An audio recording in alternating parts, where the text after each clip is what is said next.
Woohoo! Yeah, we did it! Time to celebrate! That's not what those are for. What? No, of course, they're fireworks. Have you ever, used them on a hunt? Oh, just that one time when the game told me to. You are a fool. Ladies, gentlemen, and hunters of all ages, with Wild Hearts' recent release to the masses, a lot of people are finally properly diving into this wonderful game, and thanks to a couple of weeks of early access given to us by EA, we have a lot of knowledge to bestow upon you, if you wish for it. I've had guides on the channel talking about what all the Karakuri are, just generally explaining them so you know what you're getting into, but those are absolutely chock full of information. It can be easy to get bogged down and miss the important points, which is that Karakuri as a whole is a really important system to do. If you just go around trying to hunt Kemono with your weapon and ignore the Karakuri, you'll start to struggle pretty quickly. If you only use a couple of Karakuri, you may still be missing out on some really special things that you could be doing. So today I thought it would be fun to go over 10 Karakuri that you absolutely should be using. These are the 10 that I've decided with my over 100 hours of playtime up to this point that are just absolutely incredibly important to use, as without them you're just making the game way harder than it needs to be. Without further ado then, let's start off with number 1, the Chain Trap. This is a fusion Karakuri that you'll unlock while facing Deathstalker properly in a hunt, and it is just immeasurably useful, especially if you are a more combo-based weapon, or if you rely on big windows of downtime to do your maximum damage, which honestly is pretty much every weapon in the game to a certain extent. You make this fusion Karakuri with stakes and boxes, it makes a panel on the floor, the Kemono steps on the panel, and it gets locked on the spot for ages. Genuinely an extremely long time. The more that you use it on the same hunt, the less time it will last, but even the 4th, 5th, or 6th one can still get you a decent window of downtime to get a bunch of damage in. I practically spam these out on certain hunts as they just let you use your weapon to the absolute maximum effectiveness. Hit a weak spot with your biggest moves on repeat with no luck or randomness involved. Just use these. Trap worked! Why are you trapping us? Number 2, the Tsukumo or Shrine.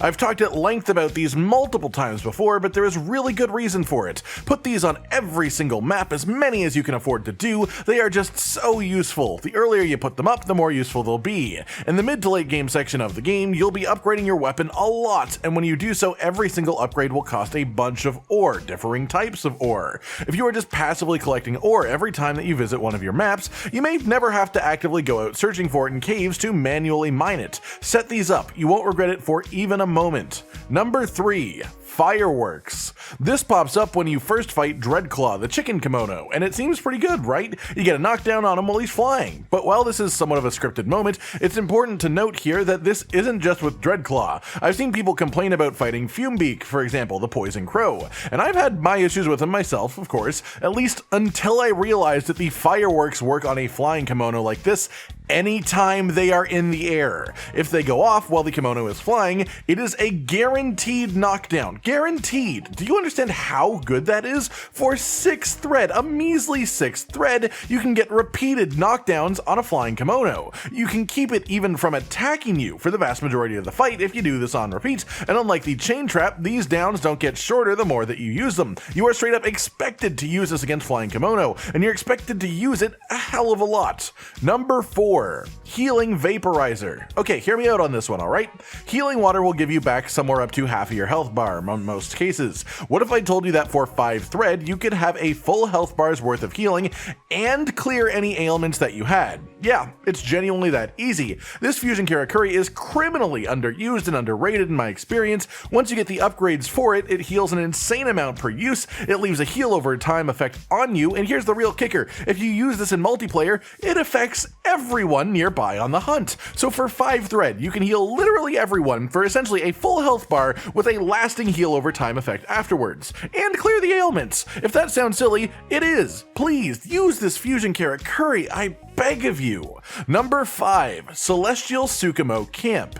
This is another Dragon Karakuri that will have a massive impact on your hunts. I recommend setting up a minimum of 1 of these on each map. Over time they will generate 1 charge. If you interact with one that has a charge, it will effectively just give you the Hunter's Harm effect instantly, doubling your max Karakuri until you use it up. This is incredibly good as well. This means you can have Hunter's Arm essentially before even engaging the Kemono. You can start a fight with upwards of 42 thread. Putting down loads of fusion Karakuri Karakuri before the Kemono even knows that it's in combat with you. On which note, number 6, Celestial Cannon.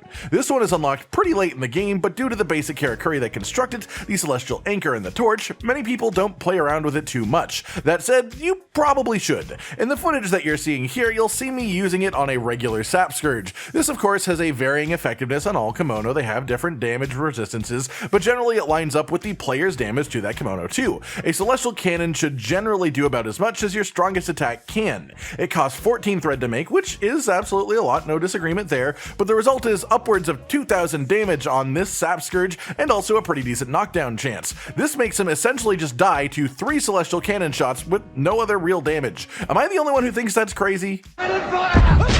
Number 7, the Pile Driver. This is a really odd Karakuri that is difficult to actually quantify until we have numbers being presented by someone who's better than me with math. It is a fusion Karakuri that costs a measly 4 thread, and its effect is that it increases all damage that you deal to a Kemono while it is active. It lasts quite a while, though roars from the Kemono seem to dislodge them early no matter the timer. I'm not sure of the exact modifier that the Pile Driver gives you, but it's definitely a noticeable difference when one is in effect, and it makes it clearly worth using when you try it out, especially against later Kemono that have high physical resistances in general. That said, I think the main reason people don't use these all that much is simply how you have to make it. You have to be physically grabbing onto a Kemono, and even then there's only certain spots that you can put them. You have to put 2 stakes on top of each other into their body. This isn't necessarily an easy process to do. What I'd say is even if you don't, just try to do this constantly, which you maybe should, as again it's only 4 thread for a notable damage increase.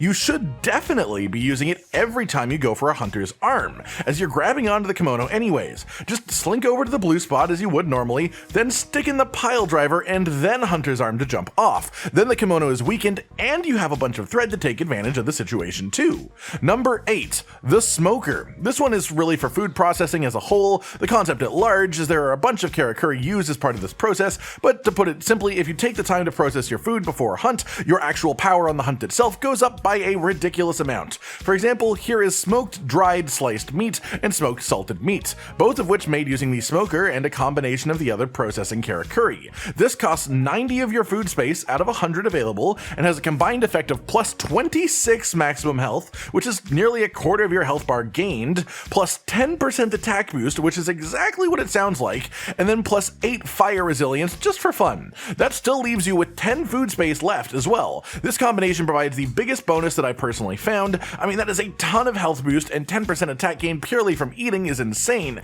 and all it takes is some meat, some salt, and some time spent using these specific Dragon Karakuri. Number 9, the Harpoon. This fusion Karakuri is also incredible. If you have springs and stakes equipped, you should be using this a lot. If you don't have those equipped, it's worth considering equipping them just for this. It has a similar effect to the chain trap. It interrupts whatever the Kemono is doing, and it locks them in the animation of breaking it out until they manage to pull the Harpoon actually out of itself. There are 2 main differences between this and the chain trap though. 1, it does damage, like a really solid amount of damage as well. And 2, it works on flying Kemono. Not just the ones that are walking around on the ground, but ones that are in the air. It just automatically aims at the Kemono and it fires. The amount of time that they get locked down for is definitely a bit less than the chain trap will do, but those 2 factors make it equal out in effectiveness, making it easy to recommend both of these together if you want to use them, which I used to do myself before changing some stuff to let me use healing vaporizers. In general, I'd recommend that you always have these when going against a flying Kemono though, if nothing else. Number 10. Flying Vines. This one may seem simple, but I've been to a few other people's maps, and every time I think, damn, this could use some more zipline action going on.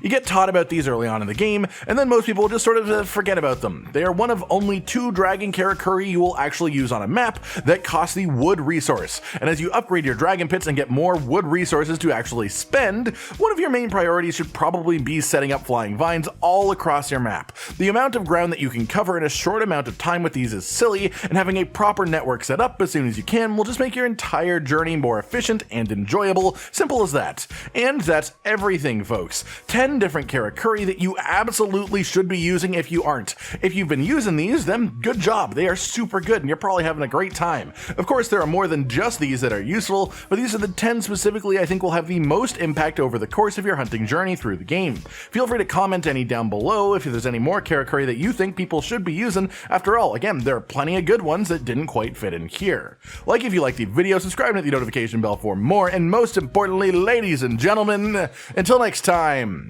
stay sweet. Josh, Cotton, and Hollow with the videos, dropping the humor like a hammer on your tippy toes, bringing entertainment on a daily arrangement to take our insanity and turn it into entertainment. Yes, I said entertainment twice, to reiterate that it is nice to look into your faces on a mostly daily basis when you let us in your homes to make the whole world a stage. Goodbye.